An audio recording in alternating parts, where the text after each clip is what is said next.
Welcome to Love and Loyalty, a Western romance novel. Written by Leitha Watson. Narrated by Karen Thomas. Copyright 2023 by BrooksAudiobooks.com and Shadowplay Communications, LLC. All rights reserved. No reproduction in any form without written permission from the publisher. Visit BrooksAudiobooks.com for updates on the availability of new books and a special free offer. Chapter 1. It was at Governor Machado's house in Seal Bay that Selena first learned of Jose Melendez.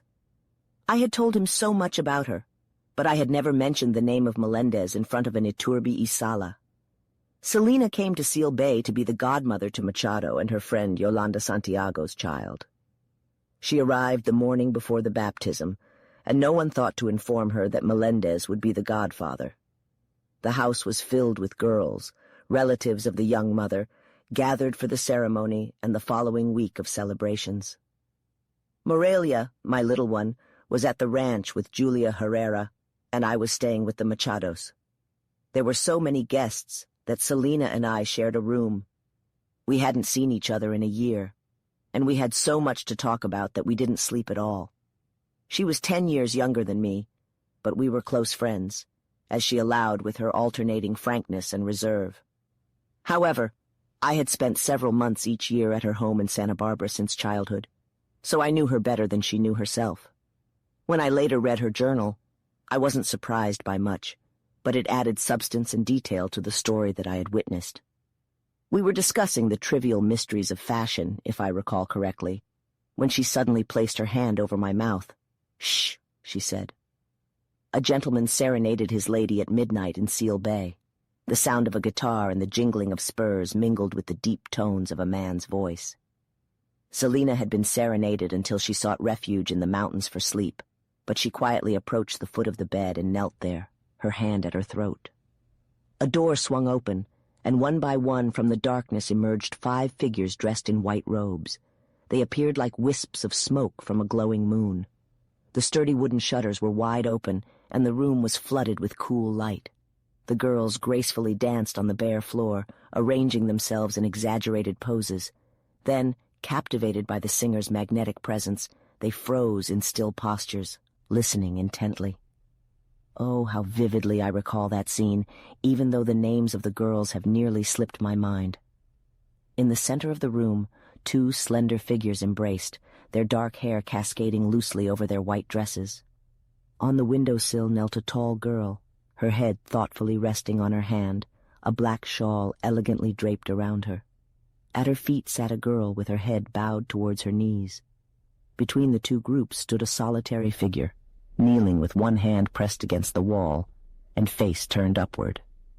When the voice ceased, I struck a match, and 5 pairs of little hands enthusiastically applauded.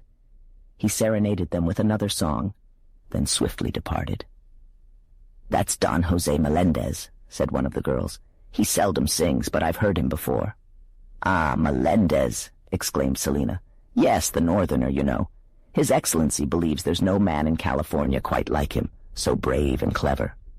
Do you recall the books that were burned by the priests when the governor was young, simply because he dared to read them?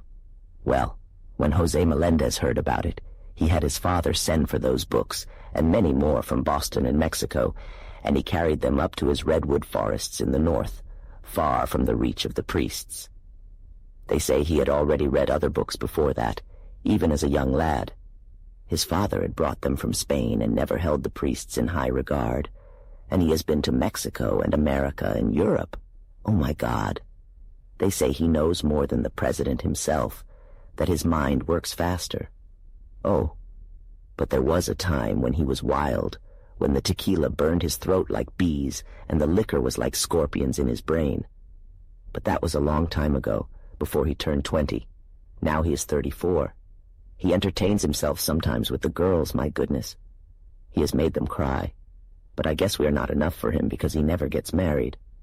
Oh, but he has a charm. What does he look like?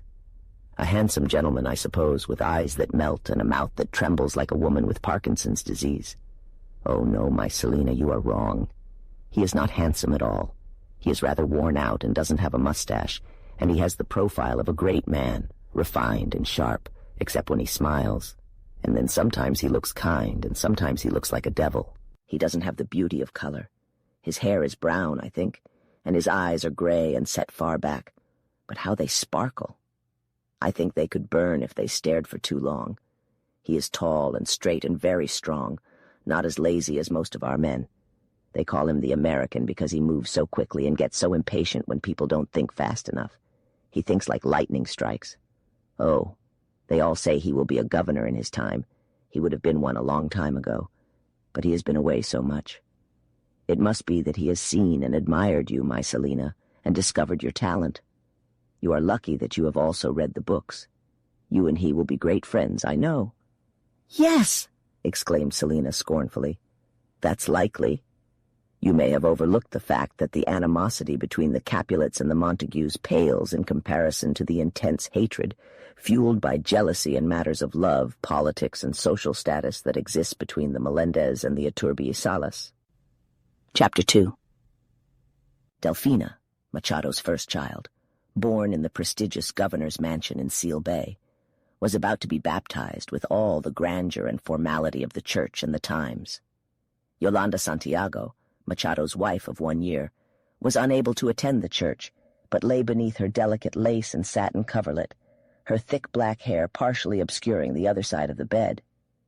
Standing beside her was the nurse, a plump, brown-skinned elderly woman with a prominent nose, holding a bundle of squirming lace.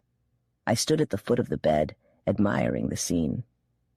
"Please be mindful of the sunlight, Tomasa," said the mother. "Her eyes must be strong, like the Machados, dark and sharp and resilient." "Of course, ma'am. And ensure she doesn't become overheated or catch a chill. She must grow tall and strong, like the Machados." "Of course, ma'am. Where is His Excellency?" "I am here." And Machado entered the room. He appeared amused, likely having overheard the conversation. However, he justified the adoration of his young wife. His towering military figure exuded the natural grace and air of authority of a man whose brilliance had been acknowledged by the Mexican government before he had even reached his 20s.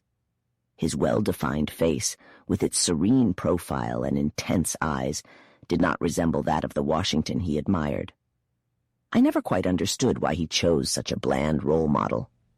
Perhaps it was due to the limited availability of literature during his early years, or maybe the title, Father of His Country, appealed irresistibly to his lofty and doomed ambition. He gently touched his wife's long, pale fingers, but did not offer any other affection in my presence. "How are you feeling?"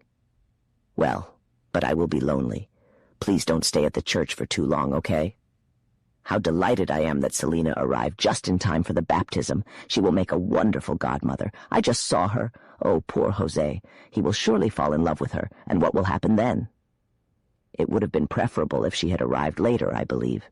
It was impossible to avoid asking Jose to be the godfather of my first child, as he means the world to me. Equally impossible was avoiding asking Yolanda Selina, I suppose, and it will be painful for both of them. He serenaded her last night, unaware of her identity, but having seen her at her window. He only returned yesterday. I hope she doesn't cause him any heartache. "Perhaps they will marry and heal the wounds," suggested the woman. "A Melendez and an Iturbi Sala will never marry. He might forget, as he is passionate and has a tendency to break down barriers when he desires something deeply. But she carries all the grievances of the Iturbi Salas on her shoulders, and possesses all their pride in the way she carries herself, not to mention her beloved brother. She learned this morning that it was Jose's determined opposition that prevented Samboro from joining the departmental junta, and she does not meet him with a tender disposition." Yolanda Santiago raised her hand. Selina stood in the doorway. She was remarkably beautiful, enough to inflict pain wherever she pleased. Her tall and graceful figure was dressed in white, and she wore a white lace veil over her golden hair, which was vibrant and bright, but without a hint of red. Her thin, arched eyebrows and thick lashes were black, but her skin was even whiter than her gown. Her nose had a delicate shape, with an almost imperceptible arch, and she possessed the most perfectly sculpted mouth I have ever seen. Her long eyes were green, dark, and radiant. At times they had the innocence of a child, and at others she allowed them to sparkle with the fire of a lively spirit. But the demeanor she chose to cultivate was that associated with a reigning monarch, and surely no queen had ever appeared so composed, so unyielding, so proud, so remarkably perceptive. She never posed for anyone, except perhaps herself. For some reason, most likely due to the strong-willed nature within her, the youth admired her the most. That is why, as she possessed the ability to both heal and curse, I had given her the name Doomswoman, and this name was known far and wide. Among the lower class of Santa Barbara, she was called the Golden Señorita, due to her hair and her father's immense wealth. "Come," she said, "everyone is waiting. Don't you hear the voices?" The windows were shut, but a murmuring sound, reminiscent of a pine forest, seeped through them. The governor signaled for the nurse to follow Selina and me, and she scurried after us, her unattractive face radiating with pride in her position. After all, wasn't she cradling the firstborn of a new generation of Machados, the daughter of the governor of the Californias? Her smock, adorned with silk, was brand new, and appeared whiter than mist against her exposed brown arms and face. Her short crimson satin skirt, a gift from her delighted mistress, was the most exquisite garment any triumphant nurse had ever worn. Around her scrawny neck hung a golden chain, with vibrant red roses woven into her black shawl. I observed her disdainfully appraising Selina's regal figure, contrasting it with her own lackluster attire. Within moments the governor followed us, adjusting his collar and smoothing his hair. As he reached the doorway at the front of the house, he was met with a cheer from the gathered residents of Seal Bay. The plaza was filled with joyful expressions and vibrant outfits.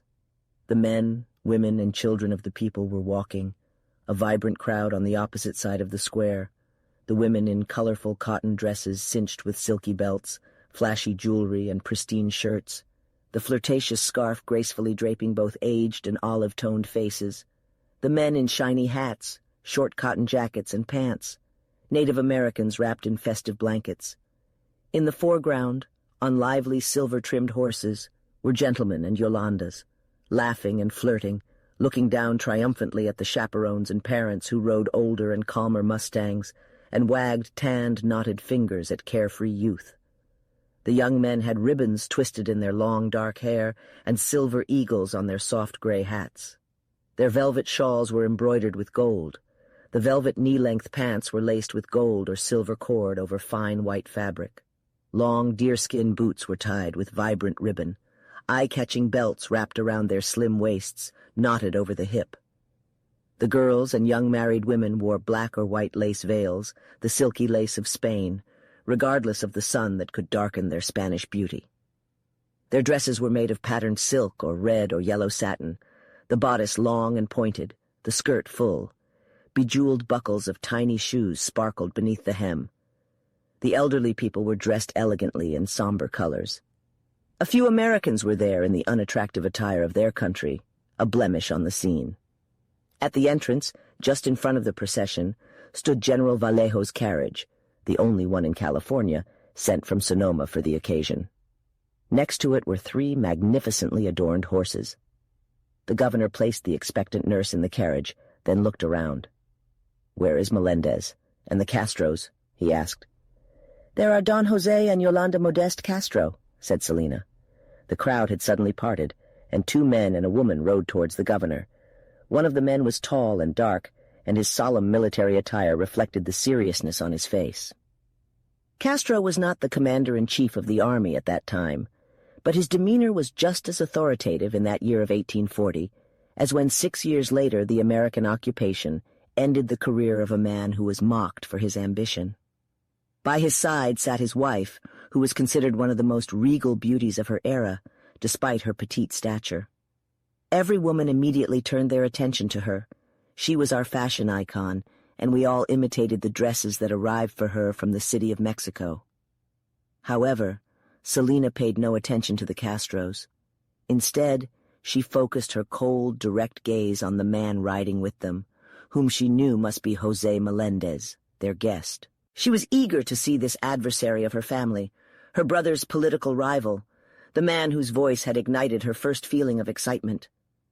He was dressed as modestly as Castro, lacking the handsome southern charm of the gentleman. His hair was cropped short like Machado's, and his face appeared thin and slightly pale. But the vitality that emanated from his face, the passion, intelligence, kindness, humor, and resolute determination, and what incredible energy was contained within his tall, lean frame, concealed beneath his composed demeanor. I recall thinking in those days that José Melendez could conquer the world if he so desired, although I suspected he lacked one characteristic of great leaders: merciless cruelty. From the moment his horse entered the plaza, he never took his eyes off Selina's face. After a moment, she angrily averted her gaze. As he dismounted upon reaching the house, Machado introduced the sponsors. He raised his hat and nodded, although not as deeply as the gentlemen who were accustomed to bowing down before her. They murmured the usual greeting. "At your service, miss. I am honored to make your acquaintance. It is my duty and pleasure to assist you onto your horse." And still holding his hat in his hand, he guided her towards one of the 3 horses positioned next to the carriage. With little help, she effortlessly mounted it, and he mounted the one set aside for him. The procession began. First the carriage, then Machado and myself, followed by the sponsors, the Castros, the members of the departmental council and their wives, then the gentlemen and the ladies, the elderly people and the Americans, the general public cheerfully trailing behind, keeping up with the riders, who were held back by a young child too fragile to be jolted. "I understand you have never been to Seal Bay before, miss," Melendez said to Selina. No situation could make him feel uncomfortable. "No. They once considered sending me to the convent here, to Yolanda Concepcion Arguello, but it was too far, and my mother does not enjoy traveling. So Yolanda Concepcion came to us for a year, and afterwards I studied with a tutor who came from Mexico to educate my brother and me." She had no intention of being forthcoming with José Melendez, but his sharp, contemplative gaze unsettled her, and she sought refuge in words. "Yolanda Eustaquia tells me that, unlike most of our women, you have read many books. Few Californian women are interested in anything other than looking beautiful and getting married, although they are not alone in that regard. Wouldn't you prefer to live in our capital? You are so far away down there, and there are only a few educated people, right? We are content, sir, and we have a good time whenever we want. There are 10 families in the town, and many ranch owners within 100 leagues. They don't hesitate to attend our parties. And we have extravagant religious parades and bullfights and races. We have beautiful canyons for picnics, and I could dance every night if I wanted to. We are few, but we are just as lively and just as happy as you in your capital." The pride of the Iturbi Salas and of the Barberina flashed in her eyes, then gave way to anger under the amused glance of Melendez. "Oh, of course," he said teasingly. "You are to Seal Bay what Seal Bay is to the City of Mexico. But excuse me, miss, I wouldn't upset you for all the gold that is said to be hidden in our Californias, if it's true that certain priests hold that mighty secret. God, how I would like to grab one by the throat and force it out of him. Excuse me again, miss. I was going to say that you may be pleased to know that there is little grandeur where my ranches are, high on the coast, among the redwoods. I live in a house made of big, ugly logs, unpainted. There are no processions in the cold depths of those redwood forests, and the ocean crashes against jagged cliffs. Only at Fort Ross, in her log palace, does the beautiful Russian, Princess Helene Rochev, occasionally try to make herself and others forget that the forest is not the bois of her beloved Paris, that in it the grizzly and the panther hunger for her, and that an Indian prince, crazy with love for the only fair-haired woman he has ever seen, is determined to take her away. Tell me, cried Selina eagerly, forgetting her role and her enemy. What is that? I don't know the princess, even though she has sent me word many times to visit her. Did an Indian try to take her away? It happened only the other day. Prince Deshays, maybe you've heard, is the chief of all the tribes in Sonoma, Valley of the Moon. He is an attractive person with a strong determination and impressive organizational skills. One day, I was hosting the Rochefs for dinner when Deshays suddenly opened the door and walked into the room. We are old friends, so my servants don't bother with formalities when it comes to him. As soon as he laid eyes on the princess, he stopped abruptly, stared at her for a moment, just like the first man might have stared at the first woman, and then turned and left the house. He hopped on his Mustang and galloped away. The princess, you should know, has the most beautiful blonde hair, as only a Russian can have, and she's an extremely attractive, petite woman. It's no wonder the powerful prince was captivated. She found it quite amusing. Ratchev was also amused and teased her for the rest of the evening. However, before he left, I had a private conversation with him and warned him not to let the princess wander beyond the fortress walls. That very night, I sent a messenger to General Vallejo, who luckily happened to be in Sonoma, instructing him to keep an eye on defies. And sure enough, on the day I departed for Seal Bay, Princess Helene was in hysterics. Ratchev was cursing like a madman, and a soldier was stationed at each carronade. Word had just arrived from General Vallejo that he had intercepted Deschamps that morning, leading 6 tribes in a triumphant march towards Fort Ross, and forced him to retreat in disarray and bitterness of spirit back to his mountaintop. "That's very interesting," exclaimed Selina. "I find that fascinating. The Russians have had quite the experience. Such a tragic situation. Oh, I remember, it was you who was supposed to help Natalie Ivanhoff escape." "Shh," interrupted Melendez. "Don't talk about that. We're here now. At your service, young lady." He jumped onto the sturdy pavement in front of the little church facing the azure bay and surrounded by the gray remains of the old military post, and helped her down. Selina remembered, and annoyed with herself for being deceived by her adversary, took the baby from the nurse's arms and carried it anxiously up the aisle. Melendez, walking beside her, contemplated her thoughtfully. "What is she?" he pondered. "This Californian woman with her blonde hair and her unmistakable intelligence, her stone-like face occasionally crossed by the liveliness of the clever American woman. What a contradiction to find on the shores of the Pacific. All I had heard of the Dooms woman, the Golden Miss, gave me no idea of this. What a shame that our families are in conflict. She is not maternal in any case. I have never seen a baby held so clumsily. What a posture of the head. She seems better suited for tragedy than for this little comedy of life in California. A position of power would suit her, if not for her eyes. They are not as calm, fair, and relentless as the rest of her face. She wouldn't even make a good household oppressor, like Yolanda Jacoba Duncan. Undoubtedly, she is religious and deeply rooted in all the customs of her people. But her eyes, they contradict everything else about her. They are not beautiful eyes. They lack gentleness, languor, and obedience. Their expression changes too frequently, and they reflect too much intelligence to be considered beautiful, but they will never grow old, and they will never stop seeing. And they are the most captivating eyes I have ever seen. No, a position of power would not suit her at all. A social gathering might. But like a few of us, she is ahead of her time. Glory be to the future Californias when we are dust and our children have discovered the treasure. The baby was almost baptized by the time he had finished his soliloquy. She had kicked alarmingly when the salt was placed on her tongue, and cried under the downpour of water, which gave her her name and also soaked Selina's sleeve. The godmother wished for the ceremony to be done, but it was longer than usual, due to the significance of the restless child in her tired arms.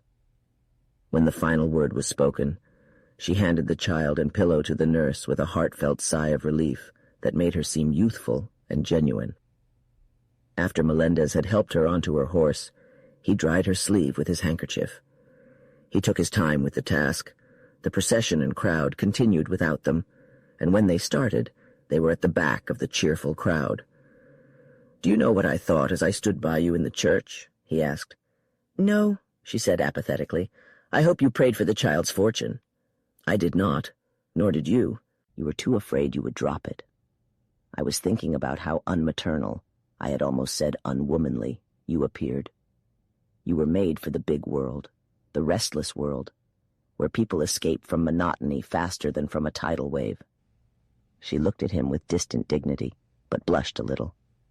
"I am not unwomanly, sir, although I admit I do not understand babies and despise sewing. But if I ever marry, I will be a good wife and mother.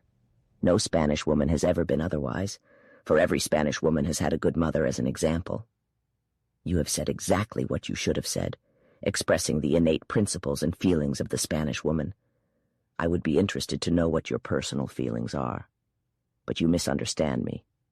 I told you that you were too good for the average group of women. You are a woman, not a doll, an intelligent being, not a collection of shallow emotions and fleeting desires. You should have a greater purpose. She gave him a quick sideways glance from eyes that suddenly appeared naive and eager. It's true, she said honestly. I have no desire to get married and have many children. My father has never instructed me to, you must get married, and I have sometimes thought that I would say no when that time comes. For now, I am satisfied with my books and riding around the countryside on a spirited horse. But perhaps I don't know. I might not always be content with that. Sometimes when I read Shakespeare, I imagine myself as each of those women in turn. But generally, of course, I have thought little about being anyone other than myself. What else could I be here? Nothing, except for a Joan of Arc when the Americans invade us. But that would only be for a day. We would be such easy targets. If I could put you to sleep and wake you up 50 years from now, when California is a modern society, God bless the Americans, that's our only hope. What? She exclaimed. You would prefer the Americans. You, a Californian. But you are a Melendez. That explains everything. I am a Californian, he said, disregarding the disdain in her last words. But I hope that I have gained some common sense from traveling around the world. The women of California are admirable in every aspect, pure, strong-willed, hard-working, devoted wives and mothers, with enough capacity for simple pleasures. But what about our men? Lazy, aimless, lacking ambition, too lazy to even walk across the street, but with a horse for every step, sleeping all day in a hammock, gambling and drinking all night. They are the natural successors of a lineage of individuals who arrived here to extract wealth from an untouched land with little assistance other than their intelligence and determination. The tremendous effort yielded significant outcomes, hence their offspring have nothing to do but indulge in idleness. What will the next generation become? Our women will marry Americans, and respect for individuals who possess true courage will overcome prejudice. The mixed heritage will provoke conflict for a generation or two, and then a new breed will emerge, deserving of California. Why do our few exceptional individuals hold such immense significance for us? What challenges do men of extraordinary talent encounter in California, apart from the obstacles to its progress? In England or the United States, they would still be remarkable individuals, Machado and Castro at least, but they would need to exert more effort. Selina, despite her disapproval and her lineage, regarded him with curiosity. His ideas and language were remarkably distinct from the sentimental speeches of the gentleman. You speak the truth, she conceded. However, the highest obligation of a Californian is loyalty to their country. Our duty is twofold, as we are isolated on this distant strip of land, far from any other civilization. We would be more contemptible than Native Americans if we were not faithful to our flag. It's no wonder that you and our renowned patriot, Yolanda Eustaquia Ortega, are close friends. I doubt if you could hate as passionately as she does. You lack such intensity in your nature. You could neither love nor hate with great fervor. If you were to love, if you were capable of love at all, it would be with grandeur and tranquility, and if you were to hate, it would be with a chilling severity. While he spoke, he observed her intently. She met his gaze without flinching. Indeed, sir, I am not a bundle of shallow emotions, nor do I possess a lion within me like Eustaquia. I am a creature of thoughtfulness, not of impulse. I love and hate as duty commands. You are naturally the most impulsive woman I ever saw, he said, greatly entertained. And Eustaquia's lion is a kitten compared to the one that resides within you. You possess enough calculated deliberation, but it is contrived and the product of considerable effort. Like all structures built without a foundation, it will collapse with a resounding crash one day, and the remnants will be of little use to you. And there the conversation concluded. They had arrived at the plaza, and a cacophony of voices surrounded them. Governor Machado stood on the upper balcony of his house, tossing handfuls of small gold coins among the people, who were shrieking with delight. The female guests mingled with them, ensuring that no one left empty-handed. Beside the governor sat Yolanda Santiago, radiating with pride, and behind her stood the nurse, cradling the infant on its cushion. "We should make our way to the house as soon as possible," said Melendez.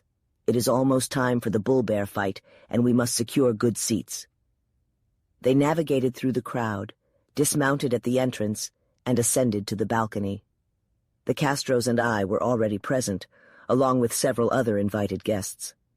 The women occupied chairs, positioned near the railing of the balcony. Multiple rows of men stood behind them. The plaza formed an irregular circle bordered by residences, some one story tall, while others featured projecting balconies. 5 streets extended from it. All the balconies were filled with elegantly dressed men and women of the upper class. Large black fans were swaying. Every eye sparkled with anticipation. The commoners stood on platforms erected in 4 of the streets. Amidst the cheers of the spectators, 2 cowboys, attired in black velvet shorts, dazzling linen, and stiff black hats, adorned with tinkling bells and jingling spurs, galloped into the plaza, driving a large, aggressive bull. They pursued him in a circle, swinging their lassos, evading his attacks, then rode out, and 4 others entered, dragging an unwilling bear by a lasso tied to each of its legs. Using a long chain and great skill, they fastened the 2 animals together, released the bear's legs, then retreated to the entrance to await what would happen. However, the bull and the bear refused to fight. The bear stood on its hind legs and regarded its enemy cautiously. The bull seemed to disregard the bear as insignificant prey. It merely lowered its horns and pawed the ground. The spectators grew impatient. The brave cowboys and elegant Yolandas desired bloodshed. They tapped their feet and murmured ominously. As for the crowd, it clamored for slaughter. Governor Machado signaled to one of the cowboys. The man swiftly approached the bull and struck it sharply across the nose with the cruel quirt. The bull's dignity vanished.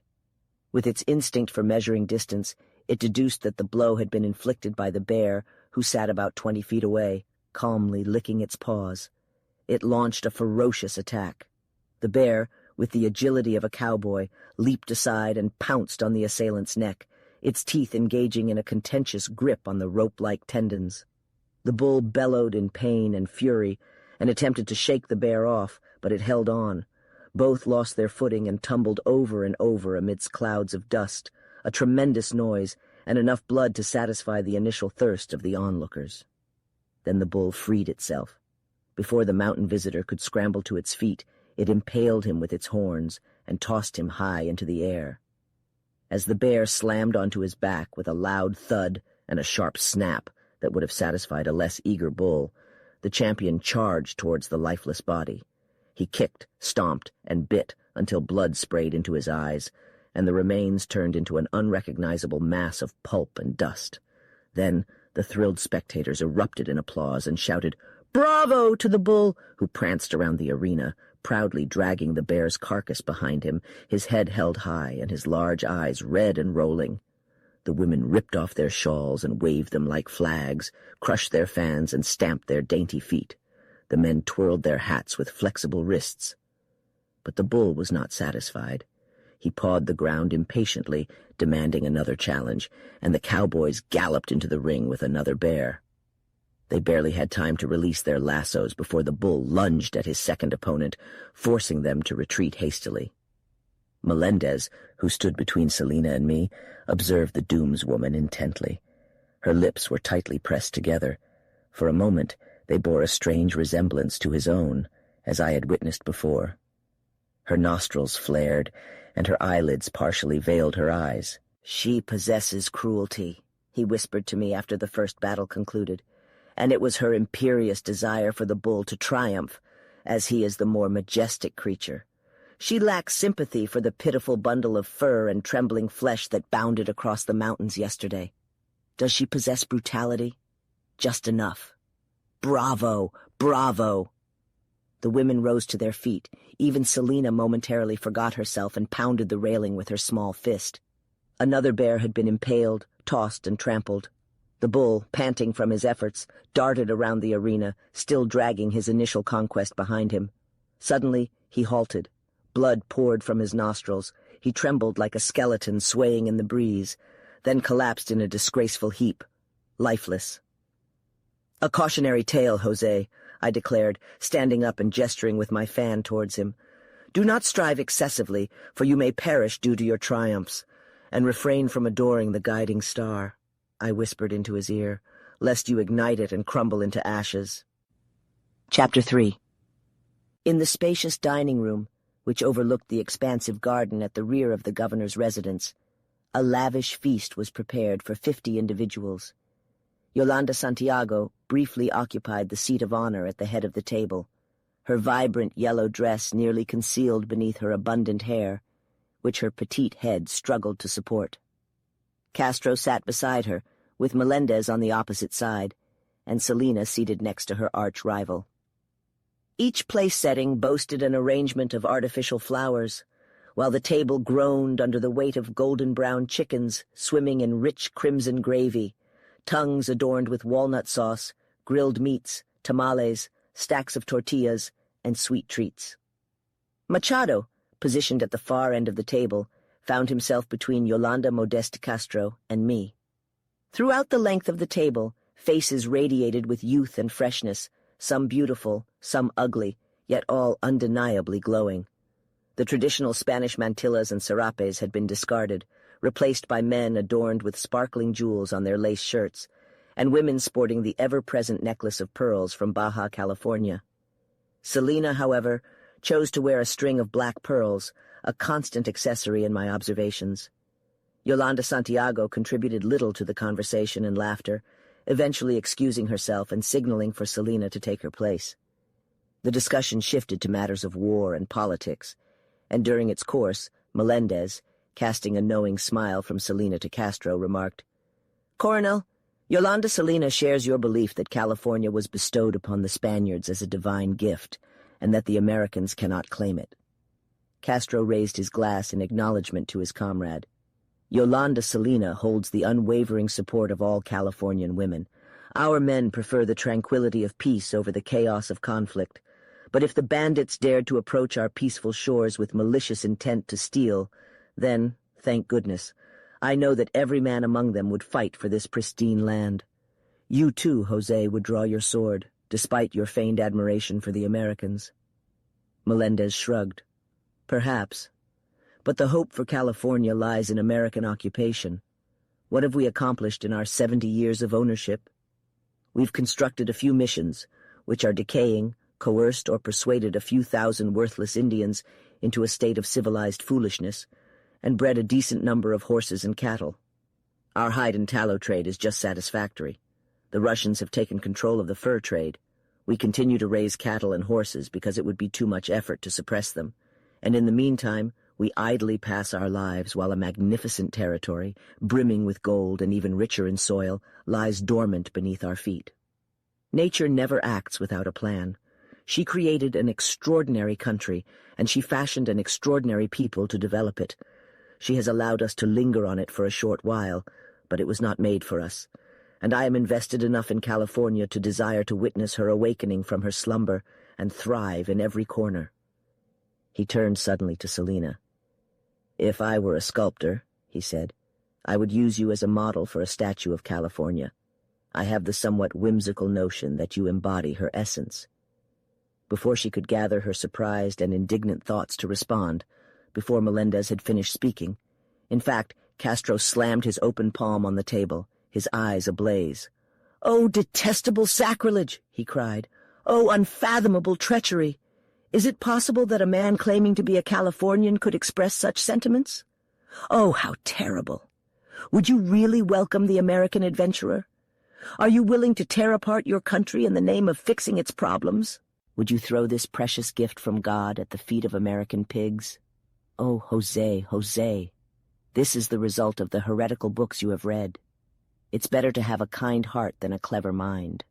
True, the excitement doesn't last as long, but we have already seen proof that in order to keep California for ourselves, we must remain closely tied to Mexico. Otherwise, we will either fall into anarchy or become prey to the first invader. So far, so good. But what has Mexico done for California? Nothing, and they will likely do even less. They are like a mother who has forgotten the child she sent away to be nursed. England, France, and Russia would also be of little help. However, the United States, young and ambitious, will pay attention to us out of their own greed, and this greed will bring California some good. And even if they wipe us off the face of the earth, they will leave behind something fruitful in the place of the weeds they found. Don Jose pushed his chair back forcefully and left the table. Melendez turned to Selina and found her looking pale, her nostrils tense, and her eyes filled with anger. "Traitor," she said. "I hate you. And it was you who prevented my loyal brother from serving his country in the departmental junta. He is just as passionate and patriotic as Castro, and yet you, with your cold blood, managed to be a member of the Electoral College and thwart the election of a man who brings honor to his country, while you are nothing but a disgrace." He smiled a little cruelly, but there was no anger or shame on his face. "Señorita," he said, "I opposed your brother because I didn't believe he would be of any use to his country. He would have just been in the way as a member of the junta, and there was an older man who wanted the position. Your brother possesses the same level of enthusiasm as Don Jose, but lacks his charm and exceptional leadership skills. He is too young to have gained any experience and has not engaged in any reading or deep thinking. Consequently, I made every effort to outdo him. Please excuse my impoliteness, miss. Attribute it to my desire for revenge after being labeled a traitor." You, she stuttered, then lowered her head towards her plate, her Spanish composure shocked by the imminent tears. Her hand remained tightly clenched by her side. Despite her resistance, Jose took hold of it and, prying open her rigid fingers, he bent his head beneath the table and kissed them. "I must admit, you do possess some qualities of a woman after all," he remarked. Chapter 4. The party left the table and headed to the garden, where they planned to hang out until the evening when the dancing would begin. Most of the men and women were smoking small cigars, with the women using fancy gold or silver holders to hold them between their thumb and finger. The tall walls surrounding the garden were covered in beautiful pink roses, emitting a delicate and pleasant scent. The girls picked some of the roses and placed them in their hair. "Do I look good, Don Jose?" one girl asked, tilting her head flirtatiously. "It looked better on the vine," he replied absent-mindedly. He was searching for Selina, who had disappeared. "Roses are like women. They lose their subtle fragrance when plucked, but their heads always droop invitingly, just like women," he explained. "I don't understand what you mean, Don Jose," the girl said, looking at him with wide and innocent eyes. "What are you trying to say?" "I mean that you're sweeter than these Castilian roses," he said before moving on. He then approached a young mother, whose graceful beauty had caught his attention a year ago, but who had become more voluptuous due to motherhood. "How is your little one?" he asked. She looked up at him with soft brown eyes, the playful sparkle gone. "Beautiful, beautiful," she exclaimed. "And so clever, Don Jose. He punches the air with his tiny fists, and I swear to God he even winks one eye when I tickle him." Melendez strolled down the garden trying to picture Selina as overweight and classified. He couldn't. He stopped next to a woman who didn't immediately look up, but coyly pretended to be engrossed in the conversation around her. She had also been married for over a year, but her figure hadn't lost its grace, and she was very attractive. Her flirtatiousness was partly out of fear. Melendez's power was felt by both innocent girls and faithful wives. Scandals were rare in those days. The ladies of the upper class were virtuous by nature and strict social conventions. However, somehow, Melendez had gained a reputation as a dangerous man. Perhaps it had followed him from the city of Mexico, where he had spent 3 years as a representative, and from where he returned with a remarkable and shocking record of romantic exploits. A woman had arrived on the next ship, and unless I am mistaken, Jose spent many restless hours before convincing her to go back to Mexico. Then, one day, old Don Jose Briones' beautiful young wife was found dead in her bed, and the elderly women who prepared the body swore they saw marks of bony fingers on her throat. Melendez had not kept his admiration for her a secret. On different occasions, girls from the town had suddenly disappeared, and vague rumors had spread from the north that they had been spotted in the redwood forests where Melendez's ranches were located. One day, I asked him directly if these stories were true, fully prepared to scold him as he deserved, and he calmly remarked that stories of that nature were always exaggerated, just like a man's success with women. But one only had to look at that face, with its expression of bitter humorous knowledge, its combination of strength and weakness, to feel certain that there were chapters in his life that no woman outside of them would ever read. I always felt, when with Jose Melendez, that I was in the presence of a man who had little left to learn of life's phases and sensations. "The sun will freckle your white neck," he said to the matron who would not raise her eyes. "Should I bring your shawl, Yolanda Carmen?" She looked up with a swift blush, then lowered her soft black eyes suddenly before the penetrating gaze of the man who was so different from the gentleman. "It is not good to be too vain, sir. We must think less of those things and more of our church. True, the church may be a surer road to heaven than a good complexion, if less of a talisman on earth. Still, I doubt if a freckled virgin would have commanded the admiration of the centuries or even of the Holy Spirit." "Don Jose! Don Jose!" cried a dozen horrified voices. "Jose Melendez, if it were any man but you," I exclaimed, "I would have you excommunicated, you blasphemer! How could you?" Jose raised my threatening hand to his lips. "My dear Eustaquia, it was merely a way of saying that women should be without blemish. And is not the Virgin the model for all women?"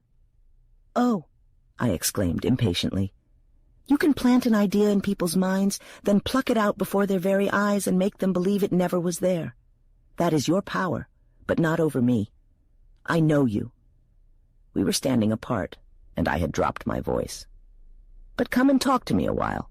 I cannot stand those babies."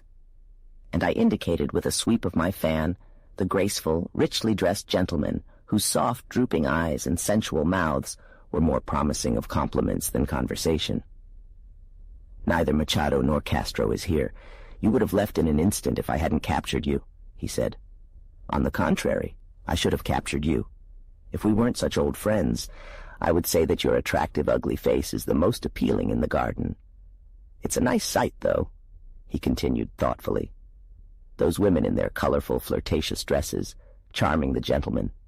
Their eyes and mouths are like flowers, and their skin is so fair, and their hair so dark. The tall wall, covered with green and Spanish roses, was made for them. Sometimes I regret that it's all doomed, and 50 years from now, it will be forgotten." "What do you mean?" I asked sharply. "Oh, we won't discuss the future. I made Castro leave the table in a furious rage, and it's too hot to get you worked up. Even the unemotional doomswoman got so angry that she couldn't eat her dinner." "It's your old desire for American occupation, the bandits? No, I won't discuss it with you. I've gone to bed with a pounding headache when we've talked about it before. You could have spared poor Jose. But let's talk about something else, Selena. What do you think of her?" "1,000 things more than one usually thinks after a first meeting with a woman. But do you think she's beautiful?" "She's more than beautiful. She's unique. I often wonder if she would be the favorite of the South if it weren't for her father's wealth and position. The men who claim to be her slaves must have realized that she has the intelligence they lack, even though she hides her superiority from them perfectly. Her pride and love of power demand that she be the favorite, even though her gentlemen must tire her. If she made them feel how unimportant they were for a moment, they would flock to the side of her rival, Carminia Menendez, and her royal status would be lost forever. A few men have become infatuated with her, but I doubt if anyone has truly loved her. These types of women receive an excess of admiration, but very little love. If she were a woman lacking in intellectual pursuits, she would have an extraordinary hold over men with her beauty and subtle charm. However, she is now isolated. What a shame that your families are in conflict." He had been averting his gaze from me. As I finished speaking, he slowly turned his face towards me, first revealing his profile, which appeared to be swiftly carved out of ivory, and then his full face, with eyes deeply set under his thinning eyebrows, and a mouth that had a grimly humorous expression. He seemed somewhat sarcastic and undeniably self-centered. I knew all too well what that expression meant.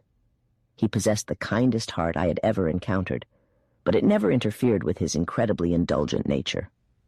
Many times I had pleaded with him to consider the feelings of some girl who had momentarily captivated him, but one of his secrets to success with women was his genuine, albeit fleeting, enthusiasm. "Leave her be," I exclaimed. "You cannot marry her. She would sooner enter a convent than forsake the traditions of her family. And even if you were not in conflict, and she did marry you, you would only bring her miserable happiness." He simply smiled and continued to gaze directly into my eyes.